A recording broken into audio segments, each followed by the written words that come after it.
An Oklahoma high school teacher speaking out about Bibles ordered by the state education department to be incorporated into lessons for grade 5 through 12. Now, it's what's not included in those Bibles he's concerned about. The former state school superintendent, Ryan Walters, advocated for Trump-branded Bibles in the classroom. Now, he resigned earlier this week to lead a conservative educators group. The Bible made by God Bless the USA includes the U.S. Constitution, the Bill of Rights, the Declaration of Independence, and the Pledge of Allegiance. It does not include amendments 11 through 27 of the Constitution.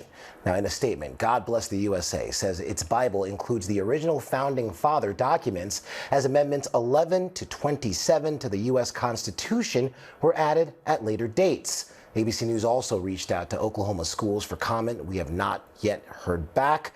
Oklahoma high school teacher Aaron Baker posted about the Bibles on TikTok, receiving millions of views. Aaron, thank you for joining me. I want to talk about this first. We mentioned the state school superintendent just resigned.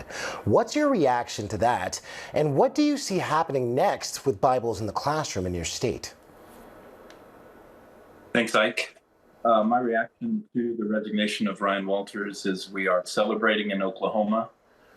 This has been a long time coming. We've been fighting for this moment for at least 2 years, and we're excited about what comes next. And the issue of Bibles in the classroom is not something that I was even concerned about when I posted that video on Monday. It's a separate issue. I have a background in theology and ministry. I am not threatened by the presence of the Bible that was sent to me. I was more concerned about the presentation of the documents in the back of the Bible.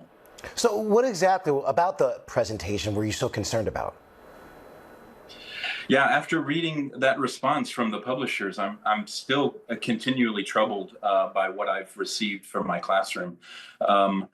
The situation is I don't teach the Constitution as it existed in 1787. The Constitution of the United States in 2025 contains all 27 amendments, and many of those amendments, 11 through 27, have altered language within the original articles of the Constitution. And so when I first realized that those amendments were missing, I was troubled, but then I started asking myself, what did they do with that language? If those amendments aren't mentioned, what did they do with that language in the articles that those amendments altered? And then going back and looking, I realized that those pieces of information, like the Three-Fifths Compromise, are in their original form with no notes. Nothing is italicized. Nothing is in a different font. There are no explanations that anything has changed since 1787. Lots of omissions is what you're saying. It appears to be the case here. But what's your approach to using the Bible in the classroom, and what kind of role do you think religion should have in a public school setting? Very good question. I knew that the Bibles were on their way. It was months and months of promises from our state superintendent. Originally, he had promised a Bible in every classroom, and then eventually it became just AP US government classrooms, and that is one of the courses that I teach. So in the months leading up to receiving 2 Bibles, I created an Amazon wish list and received about 20 to 25 titles of what I call my world religions library. And so I have texts from dozens of world religions. I have other versions of the Bible.